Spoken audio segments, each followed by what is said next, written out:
Super Bowl LX preview. Seahawks versus the Pats. Now, I want to say this. If you actually line both of these teams up, they have the same strengths, they have the same weaknesses, and they are literally the same team. Which is when I was doing my research, that's what I came to realize, right? If you look at just going back to their stats, right? The in offense, the Patriots were second, the Seahawks were third. Total yards a game, the Patriots were third, the Seahawks were seventh. Pass yards a game, the Patriots were fourth, the Seahawks were eighth. Rush yards a game, the Patriots were sixth, the Seahawks were 10th.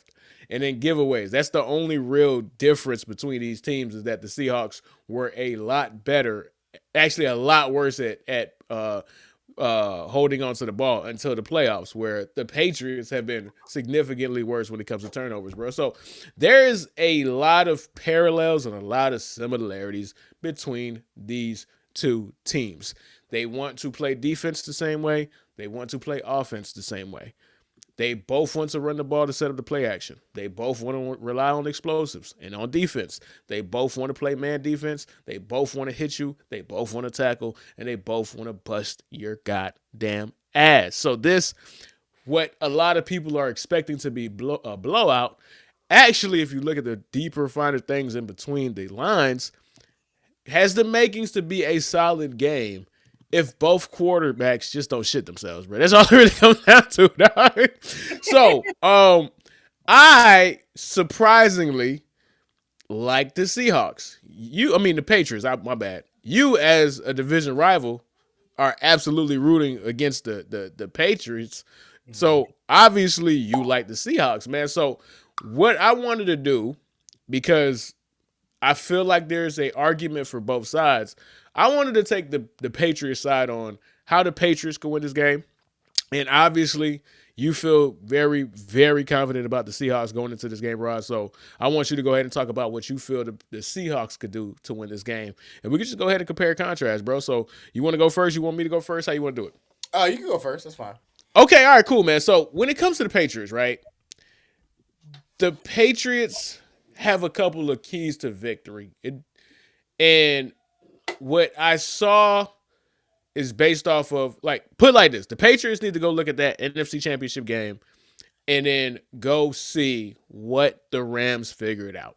Because the Rams were the only team that had the answer for this ridiculously special Seahawks defense. Like, I want people to really understand, like, this is truly one of the greatest defenses of all time. They went a month. I repeat, they went a month without allowing a play over 20 yards in the modern NFL. That is insane. That is insane. But going back to the last time the Rams played the Seahawks, where they had an incredible second half, they figured something out. And I feel like, based off of what the Patriots have been doing specifically in this playoffs when it comes to running the ball, that is what the Patriots are going to have to do. They're going to have to run. They're going to have to let Ramondre Stevenson get in there and get what he can get. He's been really good in the playoffs. He's been a lot more productive than his regular season self. And there are ways where, this Patriots, because the wide receiver core is not good enough, you can, if you're willing to be disciplined, if you're willing to have that patience, you could paper cut the Seahawks defense, because that's what you're going to have to do. You are going to have to nickel and dime. You're not getting no 50-cent plays out of here, bro. Like, it ain't happening. It's just not happening, bro. So the keys for the Patriots, and again, if they go back and watch that film, because what I wanted to do because going into this conversation, I really wanted to see what the Rams were able to do. So I looked at every single driving play or scoring play that the Rams scored on, right? So the first time that the Rams scored in an NFC Championship, it was a bunch of long runs and a couple of 10-yard throws here and there. But they ran the ball. Blake Corum was really getting off. And if the Patriots see, okay, how did they get those running plays off? What kind of counters did they do? Was it power? Was it whatever? You can run on these guys. And if you can run on them, because they're so aggressive, you can hit them over the top with any type of play action. So that literally what is going to come down for the Patriots. I do think that they have the team to do it. And then on defense, this Patriots defense has been really effing good. Like, I know the games were terrible. The games against the Houston Texans, the game against the Chargers, and the game against the Broncos, they were all bad games. But it was because the Patriots made those professional quarterbacks look bad. Like, I don't know what Mike Vrabel is doing, but once it got to the playoffs, dude, they have been so locked in, especially on the back end. They have been so good against stopping the run that everybody is in sync, right? And that's why I say the similarities between them and the Seahawks is so crazy because everything I'm saying about the Patriots, I can say about the Seahawks, dog. And I'm pretty sure that's probably what you're going to say on your end too, bro. So go ahead. What are your keys to victory for the Seahawks? Well, listen, Herbie, when you look at the run that the Seahawks have had, they have to be weary of the fact that they're going up against the best defense that they've seen so far in this playoffs. Yeah, for sure. Regardless of how people feel about New England's run right now, and yes, they ran into a Justin Herbert with a hurt O line. And yes, CJ Stroud didn't have Nico Collins and he imploded. And yes, there was no Bo Nix in the championship game. I get all that, Herbie. It But at was the end of still the day, 8 points a game, bro. It was they've it's still 8 points a game in the they playoffs. the Patriots defense, first of all, they've been stingy all season long, Herbie. I think they had a ridiculous streak of allowing 20 points or less during this season, a streak that is comparable to great defenses of the past. So the Seahawks are going to have to exercise the things that have led them to victory in these current playoff games, and that is number one, Herbie. The Seattle Seahawks have done an excellent job protecting the football. Yeah, One thing that we worried about when it came to Sam Darnold was the fact that Sam Darnold in the past has been known to be turnover prone.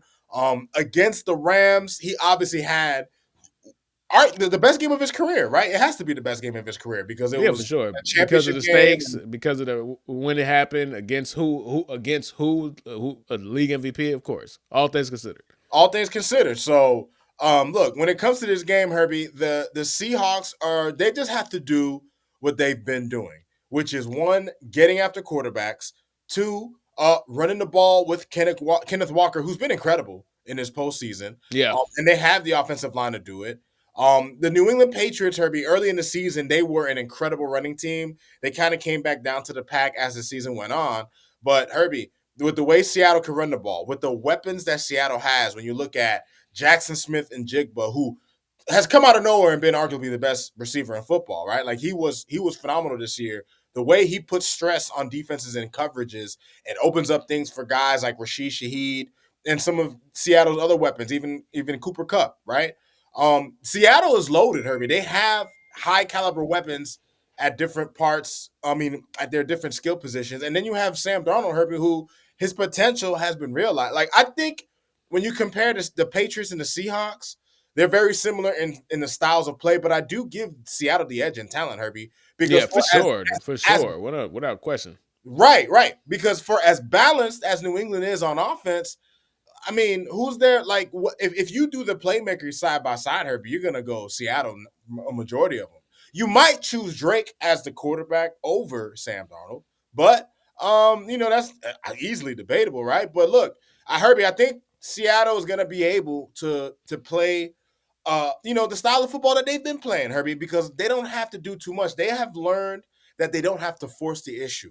They can be patient. They like to run the ball. Mike McDonald is comfortable running the ball. And Sam Darnold is somebody who has turned into, which we didn't think back, considering how he was with the Jets and in previous regimes. Herbie, Sam Darnold is a game manager. He's a damn good one, right? And that's arguably one of the most important skills a quarterback can have. And this is going to be the best offense that the Patriots have faced, bar none, in these postseason, just because of health. The Patriots have had the benefit of teams not being healthy, which is, I'm not trying to knock them for it. You can't control that.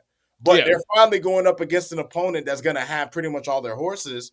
And I think Seattle with their horses, I think they're going to cover that 4.5, Herbie. I think they're going to get this by a touchdown. So, Okay, so this is where I push back because again, I'm not doing this, and I'm not talking to you. I'm talking to the people who are might be who might see this video, might come across this. I legitimately think the Patriots have a better shot than most people think for one reason. Well, two reasons. One, they have a really good run defense, and if they're able to stifle Kenneth Walker in any way, this goes to the second part of having a good run defense. If you're going to force people to pass, do you have the talent to stop playmakers? As good as this offense is when it comes to the Seahawks, you only really got to worry about Jackson Smith and Jigba. Once you shut him down, everything cascades down. And the Patriots have a really good cornerback in Christian Gonzalez. So they have somebody that could really hold his own. All you got to do is hold your own. Jackson is going to get his. JSN is going to get his. But instead of getting 11 catches for 172 yards, can you hold him to 5 for 60? And if you could able to do that, now we got a game. If you could be a really good run defense with Milton Williams anchoring it, and then you could be a really good pass defense with a legitimate shutdown corner, are you going to be able to force Sam Darnold to do something that he was prone to do a lot? Remember, people don't, as for as good as Sam Darnold was, he did lead the league in turnovers, guys. Like, he was Sam Darnold. he was who he's always been, but he was just the best version of Sam Darnold. So that's why I think the game could be closer, just for the simple fact that the Patriots, for as bad as they've looked, and again, it's only because the offense has been inept, and I mean inept. It's been putrid, and I'll explain why a big part of that right in a moment. But the defense is so good, the defense could keep this a game. Like 100%, 100%. Drake May, as long as he doesn't do the stupid shit that he's been doing, which is bad fumbles, trying to wait too long, taking awful sacks because he's trying to let plays develop. Like, dog, have a goddamn clock in your head. If it ain't there, it ain't there.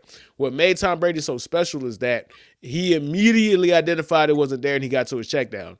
Drake May is still not at that point where he's getting to his check down fast enough.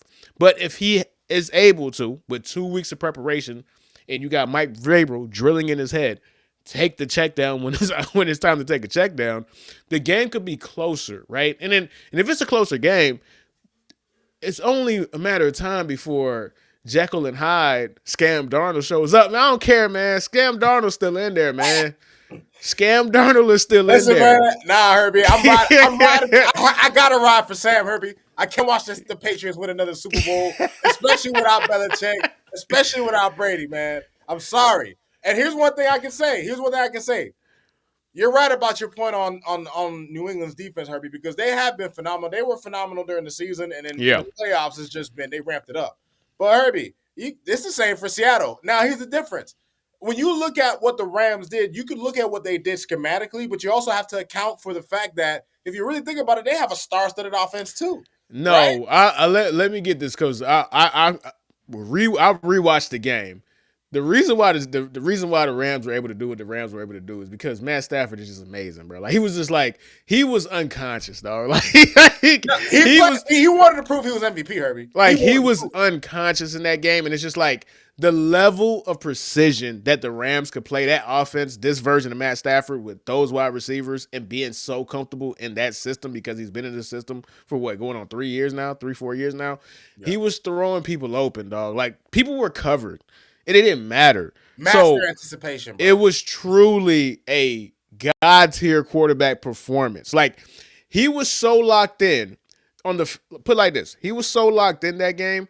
The only reason that the fourth down play did not work is because DeMarcus Lawrence was not in the right spot. When I went back and did research for this episode, I came across an article where it says, if you go back and watch the play, the running back, Blake Corum, was open. His man over pursued. DeMarcus Lawrence was supposed to be rushing. You can even hear Mike McDaniel saying, Mike McDonald saying they have a soundbite saying, "Yo, where's my end? Why is my end not rushing?" DeMarcus Lawrence just had the wherewithal to pick up Blake Corum running out the backfield. Blake Corum was going to be wide open.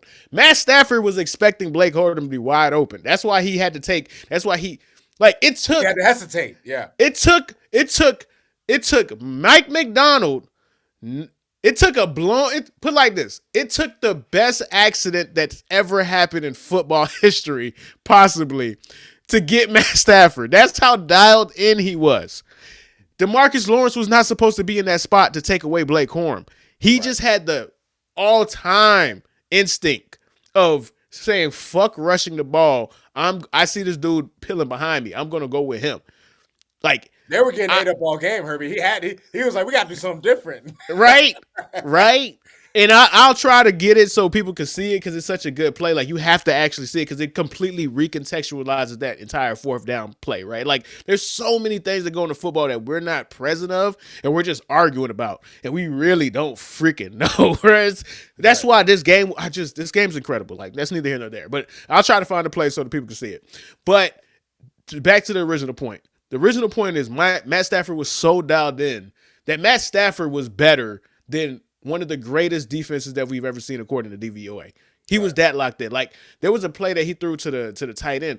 That dude was covered, bro. He just put it in the perfect spot. Like if you didn't know that Matt Stafford was an amazing quarterback, you'd be like, why is he even making that throw? Like, why?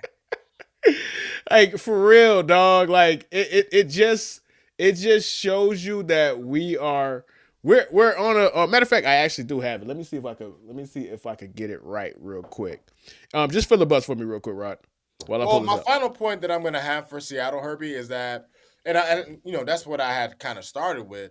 Herbie, that defense is going to present a lot of problems to this Patriots offense, Herbie. They're going to present, just like this is going to be probably an ugly Super Bowl. Like, I'm not particularly expecting this to be a high-scoring contest, right? Like, I see this Super Bowl being closer to how the Patriots games have been as opposed to the games Seattle has played.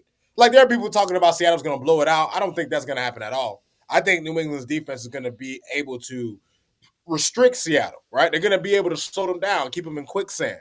But, I mean, it's going to be – I mean, dude, Seattle's front, man, I mean, they're vicious, man. They're ferocious. They're bullies. For sure. Bullies. And, they're going to have answers for that. But like this is how good the front is, right? They were able to get pressure on 35% of their 35% of dropbacks. And Mike McDonald only blitzed was 25th in blitz rate. They don't have to blitz to get there, dog. Like it's just this is a great team. But here go to play. This is the fourth down play where everybody was like, "Why'd you go for the fourth down? Why'd you call that play?" The play worked, guys. The play worked, and I want you to pay attention. I want you to pay attention right here. I don't know if it's going to show it right here, but look at the end on that back corner. Look at Blake Corum. Pay attention to Blake Corum, guys. Please pay attention to Blake Corum. He's open. DeMarcus Lawrence, because the guy that's covering the guy that's covering Blake Corum completely over pursues, bro. Of course. Now I got to go on here. Great. This BS crap. Is it? It's showing or not? Nah, it's not showing. Damn. It's not to me. Oh, okay. I know what happened. It took me to another link. There we go. Here we go. All right. You see it? Yep. Yeah, I see it now. Fourth down. Yeah. Wow, what a heads-up play. That completely changed the entire game, guys. That completely changed the entire game. That's what made Matt Stafford have to hold on to the ball. Matt Stafford was so locked in that it took somebody doing something that he wasn't supposed to do to beat him, bro. Like, literally, bro. I'm surprised he didn't throw the pick, right? You don't even expect something like that. Like, think about it. Look where Matt Stafford's head. First, literally, right there. He's looking right at Blake Corum. Blake Corum is supposed to be open. Blake Corum, that guy is not supposed to be there. DeMarcus Lawrence is not supposed to be there. This is his man right here, wide open. He's wide open. So this is the level that it took. And it's just so crazy, bro. Like that. So like if it's going to take Drake May to be on that level to for them to seriously have a chance to win.